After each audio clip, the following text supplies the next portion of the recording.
At 8:37 in the morning on February 17, 1944, the first wave of Hellcat fighters launched from the aircraft carrier Enterprise into the pre-dawn darkness over Truk Lagoon. Vice Admiral Raymond Spruance, commanding the United States Fifth Fleet, watched from his flagship as 9 carrier task groups prepared to execute Operation Hailstone. The stakes were immense. Truk was the Gibraltar of the Pacific, the most heavily fortified Japanese position outside the home islands. The barrier reef surrounding Truk Atoll stretched 40 miles across. Inside that reef sat approximately 10,000 to 12,000 Japanese soldiers, sailors, and airmen. 5 airfields dotted the islands. Hundreds of aircraft filled the hardened revetments. Coastal defense guns commanded the approaches. Underground bunkers carved into volcanic rock could shelter the entire garrison. Fuel depots held vast quantities of aviation, gas, and bunker oil. Ammunition magazines were stocked for extended combat. The Japanese had spent 2 decades fortifying Truk as the combined fleet's primary forward base. American military planners had studied assault scenarios. The plans filled filing cabinets, beach landing zones, naval gunfire support coordinates, casualty evacuation procedures. Every analysis reached the same conclusion. A direct assault on Truk would be catastrophic. The amphibious invasion would require multiple marine divisions, weeks of preliminary bombardment, and house-to-house fighting through fortified positions. Casualties would dwarf those suffered at Tarawa, but the carriers steaming toward Truk were not preparing for an invasion. They were executing a strategy the Japanese High Command had not anticipated, a strategy that would make the Gibraltar fortress completely irrelevant. The Americans were not going to capture Truk. They were going to neutralize it and bypass it entirely. The traditional military doctrine for island warfare was simple and brutal. Identify the enemy stronghold, assemble overwhelming force, bombard it from sea and air, then send thousands of men to storm the beaches and fight for every meter of ground until the enemy is destroyed. The United States Marine Corps had executed this doctrine at Guadalcanal, Tarawa, and across dozens of Pacific islands. It worked, but it killed Americans in devastating numbers. The problem was not American courage or training. The problem was mathematics. When attacking a heavily fortified position head-on, the defender held every advantage. The Japanese knew where landings would occur. They had months or years to prepare. They built interconnected bunker systems with overlapping fields of fire. They positioned artillery to target the beaches. They planted mines. They dug tunnels, allowing troops to move unseen. They stockpiled ammunition and food for extended sieges. An attacking force needed numerical superiority of at least 3-1 just to have a chance. Against well-prepared defenders, even 10-1 was not guaranteed success. The Battle of Tarawa proved this brutally. In November 1943, American forces assaulted the tiny island of Betio in the Gilbert Islands as part of Operation Galvanic. The island measured 290 acres, roughly the size of the National Mall in Washington. The Japanese had 4,500 defenders, well supplied and expertly positioned. The Americans attacked with 18,000 Marines supported by overwhelming naval and air power. They had new amphibious vehicles. They had detailed intelligence. They had the finest assault training the Marine Corps could provide. The assault began before dawn on November 20th. Naval bombardment pounded the island for hours. Carrier aircraft strafed Japanese positions. The bombardment was supposed to destroy the defenses and stun the defenders. It did neither. When the first wave of Marines approached the beaches in their amphibious tractors, Japanese defenders emerged from underground bunkers and opened fire. The Marines had expected light resistance. They encountered a firestorm. Low tides stranded many landing craft on the coral reef surrounding the island. Marines had to wade hundreds of yards through chest-deep water under intense fire. Japanese machine guns swept the water. Artillery fire bracketed the wading men. Marines fell by the dozens, their bodies sinking beneath the waves or floating in the lagoon. Those who reached the beach found themselves pinned down by interlocking fields of fire from concrete bunkers. Japanese defenders had pre-targeted every approach. They had established kill zones covering the entire shoreline. The fighting devolved into brutal close-quarters combat. Marines used flamethrowers and satchel charges to reduce bunkers one at a time. They crawled forward, meter by meter under fire. They fought through the night, exhausted and running low on ammunition. Japanese counterattacks during the hours of darkness drove into American positions. Hand-to-hand fighting occurred in the darkness. The Marines held, barely. By the third day, superior American numbers and firepower began to tell. Japanese positions were systematically destroyed. Remaining defenders launched suicidal banzai charges rather than surrender. When the battle ended on November 23rd, American Marines had lost over 1,000 men killed and over 2,200 wounded in 76 hours of fighting. The Japanese garrison had been almost completely annihilated. Only 17 Japanese soldiers and 129 Korean laborers surrendered out of a garrison of 4,700. The casualty ratio shocked military planners.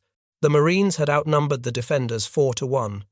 They had complete naval and air superiority. They had the advantage in firepower, logistics, and reinforcements. Yet they still suffered over 3,000 casualties taking a tiny coral atoll. If that ratio held for larger islands with bigger garrisons, the cost of reaching Japan would be astronomical. Tarawa demonstrated conclusively that frontal assaults on fortified islands, even with overwhelming force, resulted in casualties that the American public might not accept indefinitely. When news of Tarawa's casualties reached the American public, outrage erupted. Families could not understand why so many men died for such a small island so far from Japan. Newspapers questioned the strategy. Members of Congress demanded explanations. Major General Holland Smith, who commanded the assault, compared the losses to Pickett's charge at Gettysburg. Admiral Chester Nimitz, Commander-in-Chief of the Pacific Fleet, received hundreds of angry letters from families who had lost sons at Tarawa. One mother wrote, accusing him of murdering her son. The public wanted to know if there was a better way. Military planners knew what lay ahead. Between Tarawa and Japan stretched thousands more islands. Many were more heavily fortified than Tarawa. Some, like Truk and Rabaul, held garrisons 10 times larger. If every island required a Tarawa-style assault, American casualties would be catastrophic. The United States would lose hundreds of thousands of men before reaching the Japanese home islands. That level of sacrifice might break public support for the war entirely. The most daunting example was Rabaul. Located on the island of New Britain in the Bismarck archipelago, Rabaul had been the primary Japanese base in the South Pacific since January 23, 1942. The Japanese had poured resources into Rabaul for 2 years. They built 5 major airfields at Lakunai, Vunakano, Rapopo, Tobara, and on nearby New Ireland. They constructed hundreds of kilometers of tunnels into the volcanic rock. They installed 367 anti-aircraft guns. They positioned 43 coastal defense guns to command the harbor approaches. They stockpiled weapons, ammunition, and supplies for a garrison that grew to over 110,000 men by mid-1943. 110,000 men. That was more defenders than would later be stationed on Okinawa, more than Iwo Jima, more than any other single Japanese position in the Pacific, except the home islands themselves. Rabaul controlled the sea lanes between the Solomon Islands and New Guinea. Japanese aircraft flying from Rabaul could intercept Allied shipping across thousands of square miles. The base was the linchpin of Japan's entire South Pacific defense strategy. Taking Rabaul through direct assault would require the largest amphibious operation in the Pacific War to that point. Planners estimated it would need at least 10 divisions, months of preliminary bombardment, and sustained close combat that would make Tarawa casualties pale by comparison. The human cost was not theoretical, it was measured in individual lives. Marines who survived Tarawa understood the mathematics intimately. Platoons that landed with 40 men walked off Betio with fewer than 20. The survivors had watched friends die on the reef, on the beaches, in the bunkers. When veterans of the 2nd Marine Division learned their unit might be assigned to assault Rabaul next, many wrote letters home, telling families not to expect them to survive. They had seen what happened when Marines attacked prepared defences. Attack enough fortified islands and the odds caught up with you. Every junior officer who had fought at Tarawa knew the calculus. Every company commander who had lost half his men taking a single Japanese pillbox understood the mathematics. If the strategy did not change, most of them would be dead before the war ended. The question was whether anyone in command had the strategic imagination to change the strategy before it was too late. In March 1943, General Douglas MacArthur stood in his headquarters in Brisbane, Australia, studying a map of the Pacific. The map showed Japanese positions from the Solomon Islands to the Philippines. Red circles marked major enemy bases. The biggest circle was at Rabaul. MacArthur's staff had been developing plans to assault Rabaul directly as part of Operation Cartwheel. MacArthur read the preliminary casualty estimates and rejected the direct assault approach. Too many casualties. Too much time. There had to be another way. MacArthur had spent decades studying military history. He knew that the most successful commanders avoided bloody battles by outmaneuvering opponents. Napoleon had mastered this. So had Robert E. Lee in his best campaigns. The key was attacking where the enemy was weak, not where they were strong. MacArthur looked at the map again.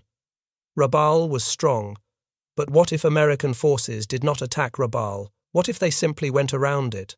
The concept was not entirely new. Commanders had bypassed enemy strongpoints throughout military history. But in the Pacific, the scale was different. Islands could not retreat. If supply lines were cut, islands became prisons for their own garrisons. A Japanese soldier trapped on a bypassed island could not fight anywhere else. His weapons, ammunition, and training all became irrelevant if he had no enemy to engage. MacArthur refined the strategy he would call leapfrogging. Admiral William Halsey, commanding naval forces in the South Pacific, supported the concept immediately. The plan was straightforward. Instead of attacking every Japanese base sequentially, Allied forces would identify which islands were truly necessary for the advance toward Japan. They would seize those islands and build airfields. Then they would use those airfields to provide air cover for the next leap forward. Japanese bases not on the direct route would be bypassed entirely. Allied aircraft and submarines would cut their supply lines. The garrisons would be isolated, left to what MacArthur called wither on the vine. The advantages were clear. Fewer American casualties. Faster progress toward Japan. More efficient use of limited resources.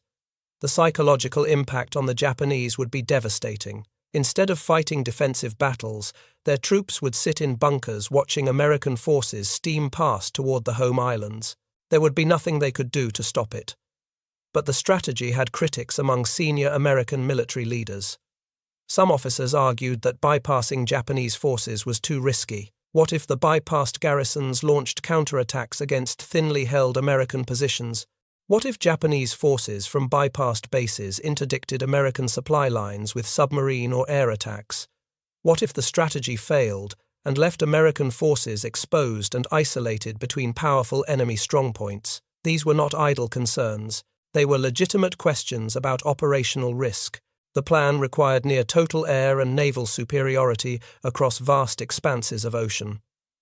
If the Japanese could contest control of the air or sea, bypassed bases could become lethal threats. Japanese aircraft flying from Rabaul or Truk could attack American convoys. Japanese submarines operating from bypassed bases could sink transports carrying supplies and reinforcements.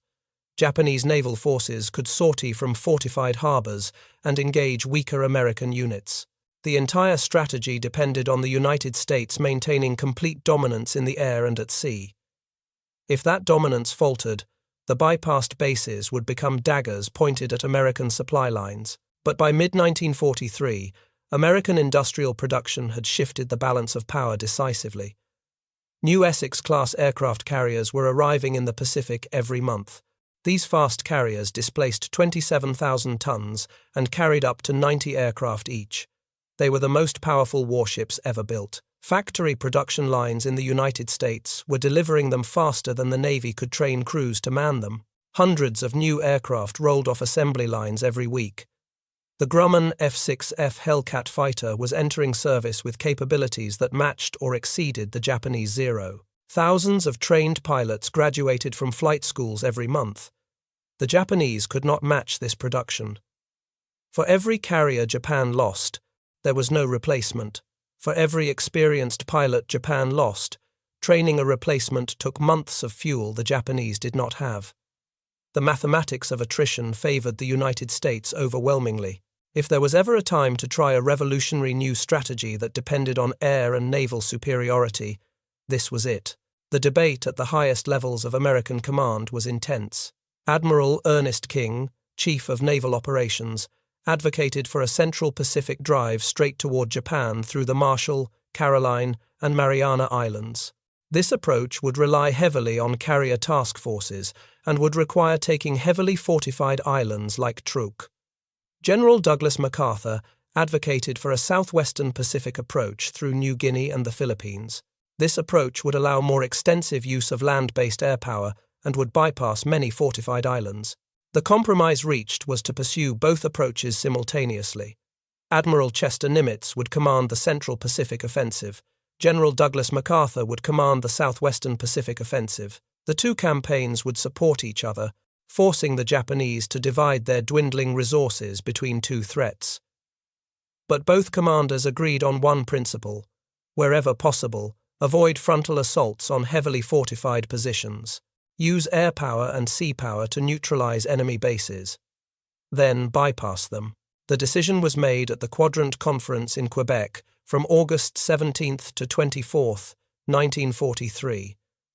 Allied leaders reviewed plans for capturing Rabaul. The cost in time, men, and material was deemed unacceptable. The decision was to modify Operation Cartwheel.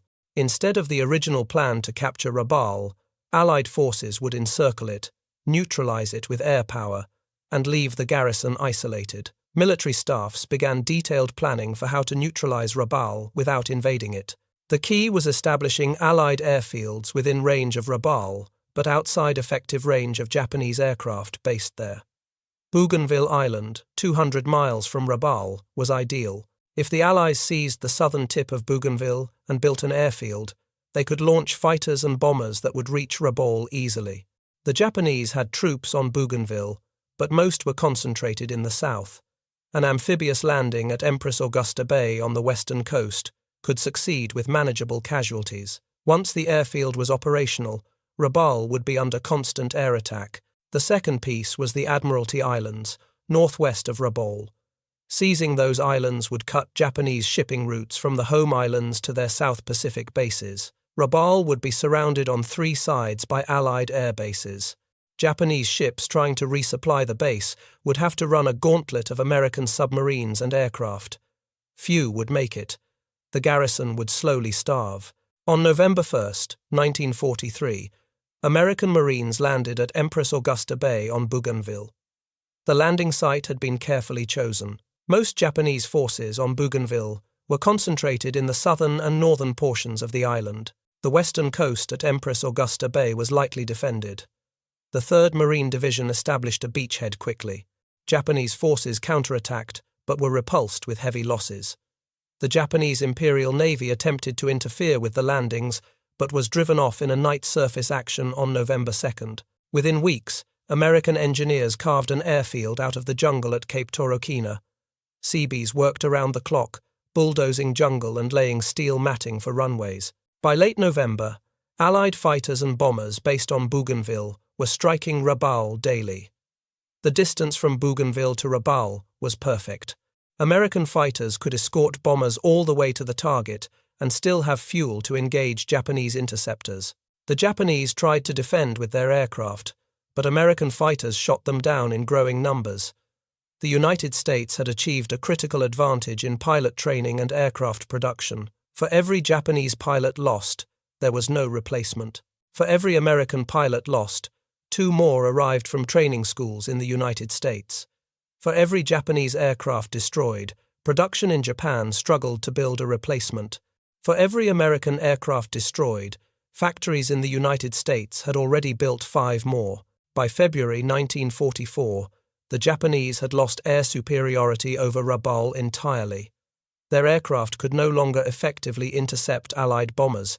The base was being systematically destroyed from the air, and the 110,000 defenders could do little about it. Japanese anti-aircraft guns fired at every raid, but they could not stop the attacks. Ammunition for the guns was running low. Replacement barrels were not available. Fire control systems were wearing out. The defenders were fighting a losing battle of attrition. On February 17th, 1944, the same day as the attack on Truk, Allied bombers from Bougainville struck Rabaul again. It was becoming routine. Japanese anti-aircraft guns fired. A few Allied planes were hit. Most dropped their bombs and returned safely. The Rabaul garrison had ammunition to shoot back, but they could not stop the attacks. They were trapped. Their massive fortress had become their prison. 110,000 Japanese soldiers sat in tunnels and bunkers while the war moved on without them. American forces leapfrogged past Rabaul to seize Empress Island in the Admiralty Group on March 20, 1944. The Admiralty Islands operation was executed with remarkable speed. The 1st Cavalry Division landed on Los Negros Island on February 29, initially as a reconnaissance in force. Finding the Japanese garrison weaker than expected, they secured the island within days. Manus Island, the largest in the group, fell by March 15. With Empress secured on March 20, Rabaul was completely encircled. The naval base that had been the heart of Japanese power in the South Pacific was now isolated and irrelevant. Simpson Harbor, which had once sheltered major elements of the combined fleet, now held only a few damaged vessels that would never sail again. The 5 airfields at Rabaul still existed, but they were useless without aircraft. The underground tunnel systems still protected the garrison from bombing, but they also trapped them in a fortress that had become a tomb. Allied attacks on Rabaul eventually became known as milk runs among air crews. Japanese anti-aircraft fire remained heavy, but grew increasingly inaccurate as gun crews ran short of ammunition and replacement parts. Japanese fighters rarely challenged the bombers because they had so few aircraft left and no way to replace losses. Young pilots, fresh from training, flew missions over Rabaul to get their first taste of combat before being sent to more dangerous assignments. Rabaul had become a training ground for Allied aviators. The irony was complete. The base the Japanese had spent years fortifying was now just target practice. But Rabaul was only the first application of the leapfrogging strategy. The real test came at Truk. Truk was everything Rabaul was, but positioned even more strategically. It was the combined fleet's primary forward base. It was the only major Japanese airfield within range of the Marshall Islands. It was the logistical hub supporting every Japanese garrison in the Central and South Pacific. American intelligence called it the Gibraltar of the Pacific. Japanese officers believed it was the strongest defensive position outside the home islands. American planners studied intelligence reports on Truk with growing concern. The Japanese had approximately 10,000 to 12,000 troops on the atoll. They had 5 complete airfields. They had hundreds of aircraft. The lagoon held dozens of warships and merchant vessels at any given time. Defensive guns could engage ships at extreme range. Underground facilities could shelter much of the garrison from aerial bombardment. If the Americans tried to take Truk by storm, casualties would be severe. Multiple divisions would be needed. The preliminary naval bombardment alone would take weeks. The ground fighting would be brutal. American planners had a different idea. What if they did to Truk exactly what they had done to Rabaul? What if they did not invade it at all? Truk's strength was its defenses, but defenses only mattered if someone attacked them. If American forces simply bypassed Truk, all those fortifications became worthless. The question was whether bypassing Truk was feasible. The Japanese fleet used Truk as a forward operating base. If the combined fleet remained at Truk while American forces leapfrogged past it, Japanese warships could sortie and attack American supply lines. But American submarines operating near Truk had been sinking Japanese supply ships with increasing frequency. Long-range reconnaissance flights had photographed Truk multiple times. If the Japanese anticipated a major operation against Truk, they would likely withdraw the combined fleet to avoid being trapped. Admiral Chester Nimitz, commander of Pacific forces, approved the plan. The strategy was to attack Truk with overwhelming carrier-based air power. The attack would destroy as many ships and aircraft as possible. Then American forces would seize islands to the east and west of Truk, establishing airfields that could keep Truk under continuous air attack. The combined fleet would be forced to withdraw or be destroyed. Once the fleet was gone, Truk's garrison would be trapped just like Rabaul. The operation was designated Hailstone. Task Force 58, commanded by Rear Admiral Mark Mitcher, would execute the attack. Mitcher was a pioneer of naval aviation who had commanded the carrier Hornet during the Doolittle raid on Tokyo. He understood carrier warfare better than almost anyone in the Navy. His task force was the most powerful naval striking force ever assembled to that point in history. The force included 5 fleet carriers: Enterprise, Yorktown, Essex, Intrepid, and Bunker Hill. 4 light carriers: Belleau Wood, Cabot, Monterey, and Cowpens. Together they carried over 560 aircraft. 6 fast battleships provided surface striking power and anti-aircraft protection. Iowa, New Jersey, Massachusetts, Alabama, South Dakota, and North Carolina. Additionally, 12 submarines were positioned around Truk to intercept any Japanese ships attempting to flee. The Japanese had some warning that an attack was imminent. American reconnaissance aircraft had photographed Truk multiple times in early February. Japanese radar had detected these flights. Admiral Minachi Koga, commanding the combined fleet, made a critical decision. He ordered the withdrawal of major warships from Truk to Palau, 500 miles to the west. The super battleships Yamato and Musashi departed. The fleet carriers that remained operational after the Solomons campaign departed. Heavy cruisers and destroyers followed. By the time Task Force 58 struck on February 17th, the most valuable Japanese warships had already escaped. But dozens of transports, cargo ships, tankers, and smaller warships remained. These vessels were critical to Japanese logistics. Without them, supplying the garrisons scattered across the Pacific would become nearly impossible. When American bombs and torpedoes sent these ships to the bottom, they took with them Japan's ability to sustain forces across the Central Pacific. On February 17, 1944, the first American aircraft launched from carriers 90 miles from Truk. It was still dark. The Japanese had no air patrols active. Their radar could not detect low-flying aircraft. The Americans achieved complete surprise. The first wave of Hellcat fighters swept over Truk's airfields just before dawn. Japanese pilots were scrambling toward their aircraft when American machine guns tore into them. Planes exploded on the runways. Fuel dumps erupted in flames. Within minutes, Japanese air power at Truk was shattered. The Japanese managed to get some aircraft airborne, but American fighters shot them down as fast as they appeared. By noon on the first day, the United States had established air superiority over Truk. The second day focused on shipping. American torpedo bombers and dive bombers attacked every ship in the lagoon and every vessel trying to escape. Japanese merchant ships loaded with fuel and ammunition erupted in spectacular explosions.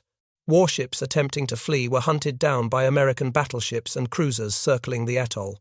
Over 2 days, Operation Hailstone destroyed 45 Japanese ships, totaling approximately 200,000 tons. Between 250 and 275 Japanese aircraft were destroyed. Vast quantities of fuel supplies were set on fire. All 5 airfields were severely damaged. The cost to American forces was 25 aircraft lost and 40 men killed, including 29 aircrew and 11 sailors aboard the carrier Intrepid. The raid was one of the most lopsided victories in naval history. More importantly, Operation Hailstone accomplished exactly what it was designed to do. The combined fleet withdrew from Truk immediately. Japanese admirals recognized that Truk was no longer a safe forward operating base. The fleet pulled back to Palau and then to the home islands. Once the fleet was gone, Truk's garrison was trapped. American forces did not invade Truk. They did not need to. They seized Truk Atoll in the Marshall Islands to the east and established a major base there. They moved west to the Mariana Islands, building airfields within bomber range of Japan itself. Truk sat between these advances, surrounded by American air power and submarines. Japanese supply ships trying to reach Truk were sunk. The garrison slowly began to run out of food, medicine, and ammunition. By late 1944, American pilots called raids on Truk milk runs. Just like Rabaul, the defenders shot back, but they could not change their situation. They were prisoners on their own island, watching the war pass them by. The Japanese did not understand what had happened at first. For months, Japanese commanders expected American invasion fleets to appear at both Rabaul and Truk. They waited in their bunkers. They maintained their defensive positions. They rationed their supplies carefully, preparing for sieges that never came. Slowly, the realization set in. The Americans were not coming. They were never coming. All the fortifications, all the preparations, all the resources poured into making these bases impregnable were wasted. The bases were impregnable. They were also irrelevant. General Hitoshi Imamura commanded the Japanese garrison at Rabaul. He was an experienced officer who had fought in China and led successful campaigns in Java and Malaya. He understood modern warfare, but he had not anticipated the American leapfrogging strategy. In early 1944, Imamura documented his confusion about American actions. The Allies had surrounded Rabaul with airfields. They bombed the base daily, but they made no move to invade. Imamura had 110,000 troops ready to fight. His defensive positions were expertly prepared. He was confident he could inflict massive casualties on any invasion force. But the invasion never came. Imamura's troops began farming to supplement their dwindling food supplies. They tended gardens inside the defensive perimeter, growing sweet potatoes and vegetables. They fished in the harbor when American aircraft were not overhead. They raised chickens and pigs. It was surreal. They were still at war, but they were not fighting. They were just surviving. Imamura kept his troops disciplined and organized, despite the circumstances.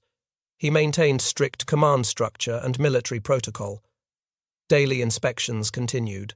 Sentries stood watch over empty approaches. Gun crews manned defensive positions that would never fire at an invasion fleet. Imamura refused to acknowledge publicly that his fortress had become a prison, but privately he understood. The war was moving on without him. His 110,000 men, superbly trained and equipped for the decisive battle that would never come, were strategically irrelevant. The Japanese High Command faced a terrible dilemma. They could not reinforce the bypassed garrisons because Allied submarines and aircraft controlled the sea lanes. Any attempt to resupply Rabaul or Truk would result in transports being sunk and more men drowned. They could not withdraw the garrisons for the same reason. The men were trapped, but they also could not admit this publicly. Japanese propaganda continued to portray Rabaul and Truk as vital bastions tying down large Allied forces. The truth was that a relative handful of Allied aircraft and submarines had neutralized hundreds of thousands of Japanese troops without firing a shot in ground combat. At Truk, the garrison faced similar demoralization. Japanese commanders tried to maintain morale by telling their men they were tying down American forces. But this was not true. No American ground forces were tied down at Truk because no American ground forces were there. A relative handful of aircraft made occasional bombing runs. Submarines patrolled the waters around the atoll. That was all. The Japanese defenders at Truk had no one to fight. They maintained their positions. They drilled. They waited for orders that never came. As food supplies dwindled, malnutrition became common. Diseases spread. Men died not from battle wounds but from starvation and sickness. The impregnable fortress was killing them slowly without the enemy firing a shot. Japanese naval strategy had always relied on the concept of decisive battle. The Imperial Japanese Navy planned to draw the American fleet into a climactic engagement where superior Japanese training and tactics would destroy the enemy. Fortified bases like Truk and Rabaul were supposed to support that decisive battle by providing staging areas for the fleet and air bases for long-range strikes. But the Americans refused to cooperate. They did not steam toward the fortified bases looking for a decisive battle. They went around them. When the combined fleet sortied to force that decisive battle at the Philippine Sea in June 1944, American carrier aircraft decimated Japanese air power in what became known as the Great Marianas Turkey Shoot. The decisive battle the Japanese wanted turned into a catastrophic defeat.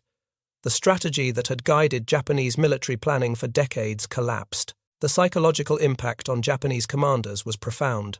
Officers who had spent their entire careers preparing for the next great fleet engagement found their plans obsolete. Garrisons that had trained for years to defend against American amphibious assaults sat idle. The war they had prepared to fight was not the war the Americans brought to them. Some Japanese officers, particularly younger ones, recognized the brilliance of the American strategy. They understood that bypassing fortified positions and letting them wither was more effective than trying to reduce them through frontal assault. But acknowledging this meant acknowledging that Japan's entire defensive strategy was flawed. Rabaul and Truk were not the only bases bypassed. The Americans leapfrogged past Wewak in New Guinea, leaving approximately 55,000 to 65,000 Japanese troops of the 18th Army cut off. They bypassed Kavieng in New Ireland. They isolated Wake Island. Each time, the pattern was the same. Surround the base with Allied airfields, cut the supply lines, leave the garrison to starve, move on to the next objective. By mid-1944, hundreds of thousands of Japanese soldiers were trapped on bypassed islands. They consumed supplies but contributed nothing to Japan's war effort. They could not be withdrawn because Allied submarines and aircraft controlled the sea lanes. Attempting to evacuate them would just result in more ships sunk and more men drowned. So they stayed where they were, slowly dying of malnutrition and disease, while American forces advanced toward Japan. The full strategic brilliance of the leapfrogging strategy became clear in the final year of the war. When American forces invaded the Philippines in October 1944, they did so with overwhelming superiority in ships, aircraft, and troops. If the Americans had fought their way through every Japanese strongpoint between the Solomons and the Philippines, the campaign would have taken years and cost hundreds of thousands of casualties. By bypassing the strongpoints, they reached the Philippines in less than 2 years, with far fewer losses. The time and lives saved were incalculable. Marines who survived Tarawa and feared dying at Rabaul instead participated in other operations across the Pacific. Some fought at Peleliu, Iwo Jima, or Okinawa. Many survived the war and returned home because strategic planning had evolved beyond frontal assaults on every fortress. The decision to bypass Rabaul and other strongholds meant those men never had to storm beaches that would have killed them. General Douglas MacArthur returned to the Philippines in October 1944, fulfilling his promise to the Filipino people. The campaign to liberate the Philippines was difficult and costly, but MacArthur's forces prevailed. After the war, MacArthur reflected on the Pacific strategy in his memoirs. He emphasized the leapfrogging approach with particular pride. He wrote that it exemplified the principle of economy of force. Why spend 10,000 lives taking a fortress when you can make it irrelevant by going around it? The principle sounds obvious in retrospect, but at the time, it was revolutionary. Military doctrine for centuries had emphasized reducing enemy strongpoints. MacArthur and Nimitz realized that in the Pacific, with American naval and air superiority, strongpoints did not need to be reduced. They just needed to be isolated. Admiral Chester Nimitz continued to command Pacific forces until Japan's surrender in August 1945. He presided over the largest naval expansion in history and the most successful naval campaign ever conducted.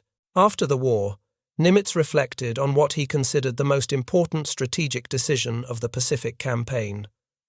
The decision to bypass Rabaul, made at Quebec in August 1943, set the template for everything that followed.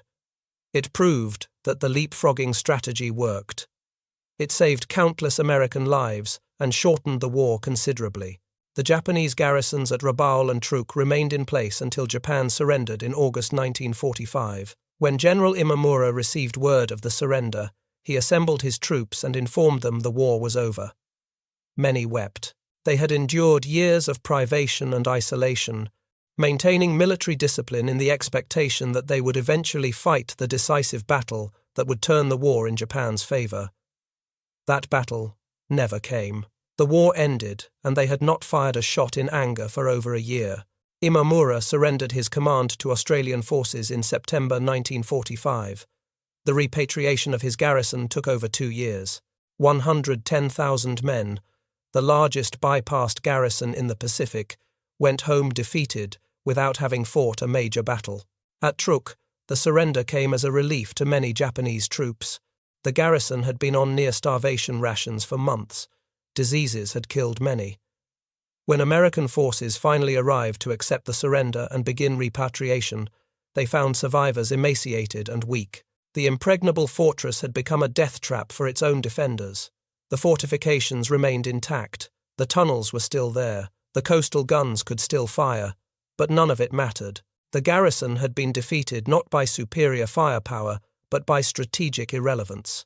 The leapfrogging strategy was not officially recognized as a decisive innovation during the war. There were no medals awarded specifically for developing the strategy. No monuments were built to commemorate the decision to bypass Rabaul. But the impact was unmistakable. By the time American forces reached the Japanese home islands in 1945, they had isolated hundreds of thousands of Japanese troops on bypassed islands. Those troops consumed food and supplies, but contributed nothing to Japan's defense. If they had been available to defend Iwo Jima, Okinawa, or the home islands, American casualties would have been far higher. The Rabaul garrison alone represented more combat power than the Japanese had available to defend Okinawa. The bypassed garrisons were Japan's lost army, trapped on islands that had been turned into prisons by American strategic imagination. After the war, military historians studied the Pacific Campaign extensively. The leapfrogging strategy became a case study in military academies around the world.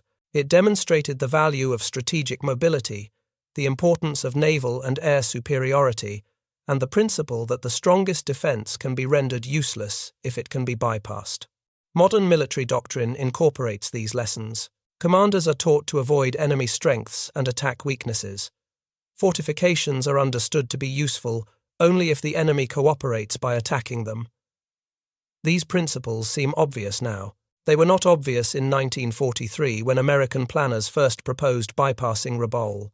Many senior officers thought the idea was too risky. Some argued it was cowardly to bypass enemy forces rather than destroy them.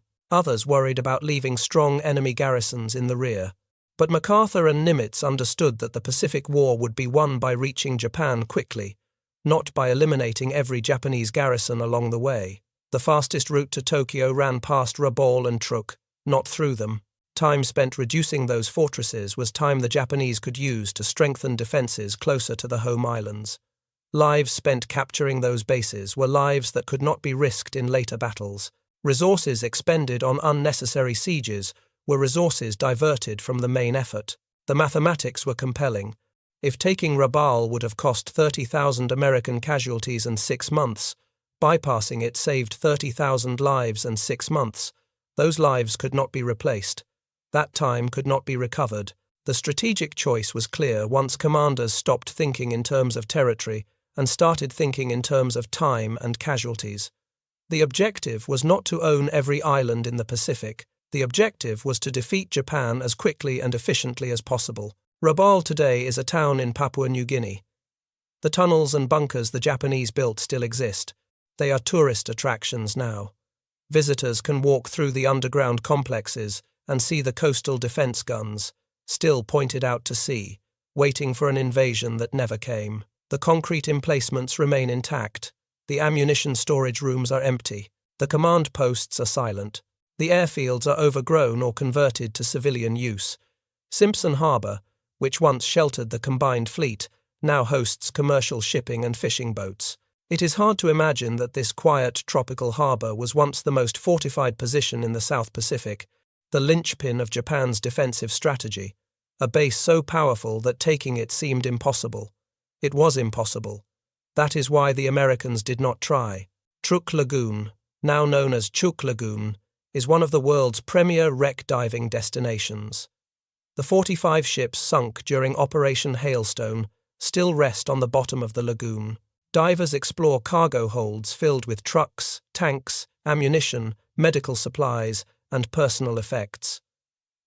The merchant ship Fujikawa Maru still holds fighter aircraft in her holds. The submarine tender Rio de Janeiro Maru sits upright on the bottom with artillery pieces visible on her deck. Aircraft wrecks lie scattered across the lagoon floor. Betty bombers, Zero fighters, and other aircraft rest where they crashed 70 years ago. The wrecks are time capsules from February 1944, when American carrier aircraft turned the Gibraltar of the Pacific into a graveyard. The defensive positions on the islands are still there. Concrete bunkers, artillery emplacements, tunnels carved into the hills, all intact, all useless. The fortress that was supposed to protect Japan became a museum to the futility of static defense in the age of air power and mobility. The story of how 110,000 Japanese troops sat in fortified positions while the war moved past them is a story about the difference between tactical strength and strategic relevance. Rabaul was tactically impregnable. Any direct assault would have been a bloodbath, but strategic irrelevance rendered those tactical strengths meaningless. The same was true at Truk and every other bypassed base. The Japanese built fortresses designed to win battles. The Americans fought a war designed to make those battles unnecessary. In the end, the strongest fortress is only as valuable as its position on the strategic map. If you can redraw the map, the fortress becomes irrelevant. If you can change the nature of the campaign, fixed defenses become liabilities rather than assets. If you can achieve your strategic objectives without engaging the enemy's strength, then the enemy's strength becomes his weakness. He has poured resources into positions that do not matter. He has deployed men to places where they cannot influence the outcome. He has prepared for a war that you are not fighting. This is how innovation happens in war. Not always through new weapons or new technology, but through new thinking about old problems. The problem of fortified islands had one traditional solution: overwhelming force applied directly until the fortress fell. MacArthur, Nimitz, and their staffs asked if there was another solution. They found one. Go around, cut them off, let them starve, move on. It saved tens of thousands of American lives. It shortened the war. It proved that strategic imagination matters more than tactical strength. The planners who developed this strategy were not celebrated with parades or medals. Most of their names are forgotten, but the young Americans who came home from the Pacific instead of dying in assaults on Rabaul or Truk owed their lives to strategic thinking that realized the hardest fight to win is the one you never have to fight at all. The lesson transcends World War II. Every fortress, every defensive position, every prepared defense is only valuable if the attacker cooperates by attacking it. The attacker, who refuses to cooperate, who finds another route, who changes the nature of the campaign, holds the initiative. The defender who builds impregnable fortresses without securing the approaches to those fortresses has wasted his resources. The commander who understands this can win campaigns without fighting the battles his enemy has prepared for. Japan prepared for one war. America fought another. Japan prepared for a decisive naval battle that would destroy the American fleet. America Island hopped past Japanese strongpoints and brought overwhelming force to bear where Japan was weak. Japan concentrated forces in fortresses. America bypassed the fortresses and cut off their supplies. Japan fought the war they wanted to fight. America fought the war they needed to win. The difference decided the outcome.